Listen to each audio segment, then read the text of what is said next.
தட்டை, சீடை, முறுக்கு, ரிப்பன் பக்கோடா, அதிரசம், என்ன வேணாலும் செய்யுங்க. ஒரே ஒரு 5 லிட்டர் இதய மந்த்ரா கடல் எண்ணெய் பேக் ஒரு மாசம் முழுசுக்கும் அத்தனை சமையல முடிச்சு விடலாம். இதய மந்த்ரா. மார்க்சிஸ்ட் கம்யூனிஸ்ட் கட்சி தலைவர்களில் மிக முக்கியமானவரும் கேரள முன்னாள் முதல்வருமான VS அச்சுதானந்தன் காலமானார். அவருக்கு வயது 101. ஆலப்புழா மாவட்டத்தில் புன்னபுரா கிராமத்தில் 1923 பிறந்த வேலிக்ககத்து சங்கரன் அச்சுதானந்தன் இளம் வயதிலேயே பொது உடைமை கொள்கைகளில் பிடிப்பு கொண்டிருந்தார்.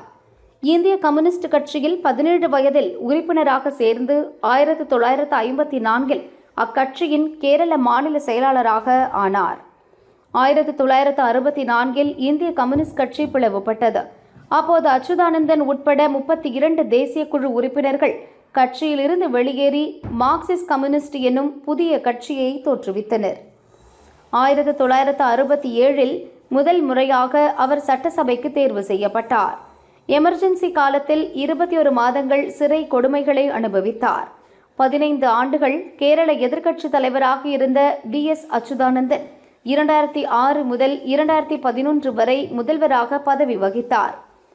2019 அவருக்கு மாரடைப்பு ஏற்பட்டது. அதன் பிறகு அவர் பொது வாழ்வில் இருந்து ஒதுங்கி திருவனந்தபுரம் வீட்டில் ஓய்வெடுத்து வந்தார். இதய பிரச்சினை மற்றும் வயது மூப்பு தொடர்பான உடல்நிலை பிரச்சினைகளால் அவதிப்பட்டு வந்த அச்சுதானந்தன் கடந்த மாதம் திருவனந்தபுரத்தில் உள்ள தனியார் மருத்துவமனையில் அட்மிட் செய்யப்பட்டார். அங்கு அவருக்கு தீவிர சிகிச்சை அளிக்கப்பட்ட நிலையில் இன்று மாரடைப்பு ஏற்பட்டு இறந்தார்.